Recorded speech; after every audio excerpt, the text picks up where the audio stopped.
Yo, what's up, everybody? I just wanted to drop a video because it was, kind of weighing heavy on my mind. And basically, what I want to talk about is how to win, just basically how to win. And it doesn't matter if it's with money, with friendships, with relationships. So, most people don't know that they have access, or maybe they do, and they just don't choose to use it. Is that you have YouTube, you have the most plentiful, resourceful application, and it's basically built in everybody's phone. So it doesn't matter if it's finances, it doesn't matter if it's business, relationships. I I know for a fact that all the information is out there because that's how I've basically constructed my, mindset to be able to deliver it to you guys. So let's just say with money. So everybody, whether you like it or not, is going to have to get a job. And it's up to you to basically determine what field you're going to work in. As somebody who's worked in five, six, I've worked in so many fields, it's not even funny. But most of the time, I'm just leaving because I want to try something different. But it always it always required that I get educated in that field. So when I was working in the nursing program, I basically had to start getting, my certificates, start taking my prerequisites, and it opened up the doors for opportunities. And so, I worked at hospitals, bam, bam, bam. Anyway, that's just, like I said, you got to get educated. When I wanted to start working with computers, I went to school, went to college for computers, and basically landed a job working with computers.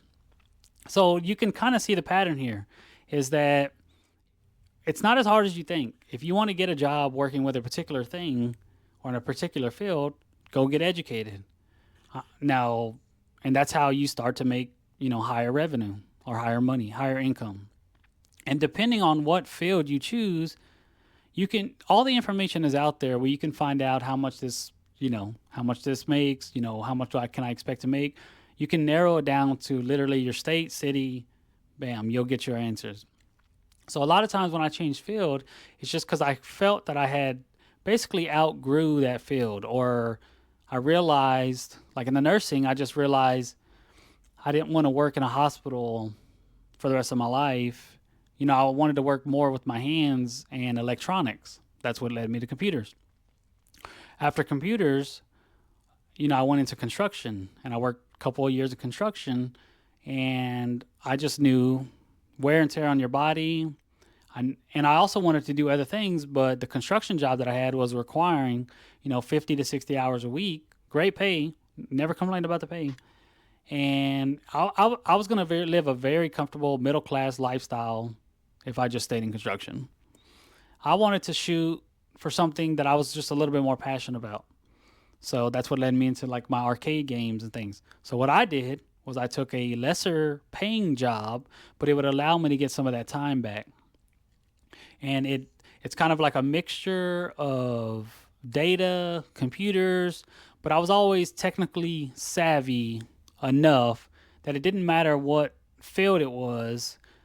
I was going to catch on pretty quick. I just needed to show it to me a couple of times, and I'll start getting in there, and I just learn quickly. And maybe that's just genetic.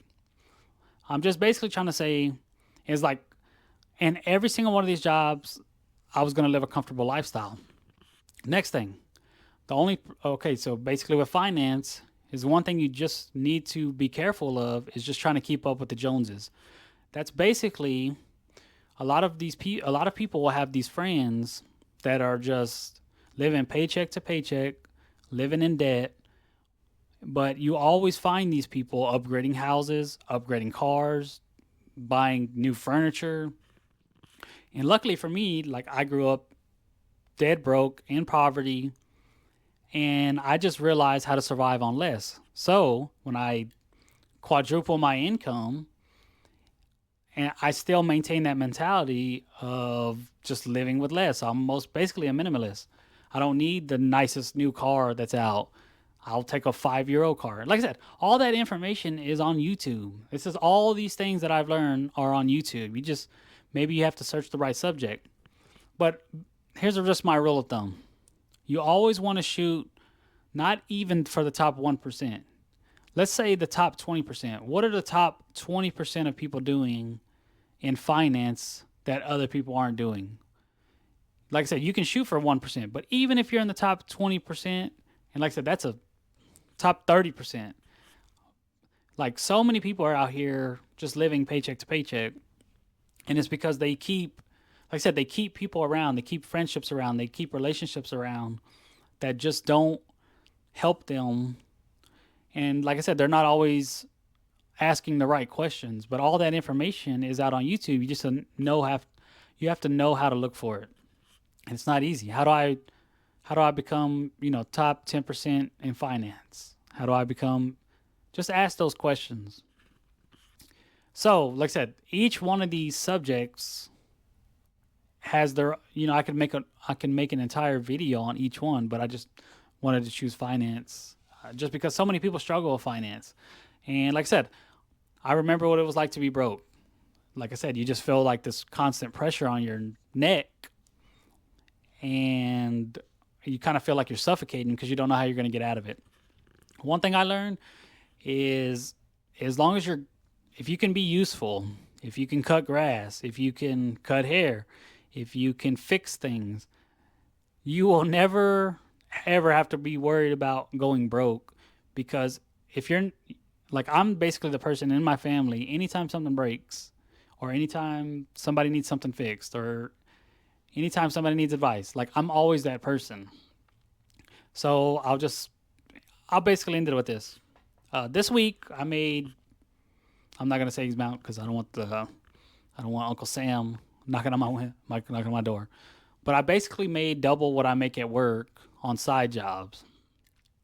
So painting, installing trim, installing flooring, installing tape and mud, cutting hair, helping people with actually doing people's taxes. All these skills I've, basically grabbed, and and like I said, a lot of these skills aren't too hard once you do it like once or twice, like they're not too hard. And a lot of times people are just looking for somebody that has more confidence in themselves, because all of these projects you can find on YouTube how to do it. But because they know that you did it, because they know that you cut your own hair, they have more confidence in you. So whatever, I don't know if it's a gift, I don't know what it is. I just have the mind to just, I'm not afraid to try. I'm not afraid to fail. Most people won't even try because they're afraid of that failure. So made a lot of extra cash on the side this month, basically just being useful. So I just feel like you'll never go broke if you're just useful and helpful. So, and people want to give you more money because they didn't want to do it themselves.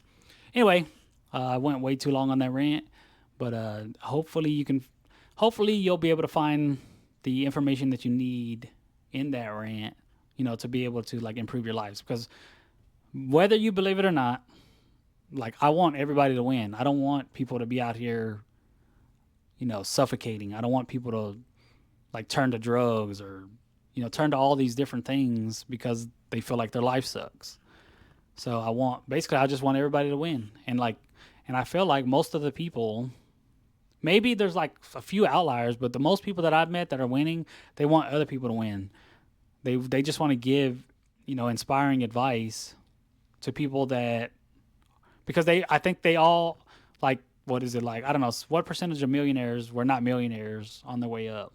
It's like 80% of people didn't have money. So I think a lot of people do have those, those roots of being broke, but they had to crawl their way out. And that's why I think USA is the greatest country in the world. So anyway, went way too long. Hope y'all having a good day, and I'll catch y'all later.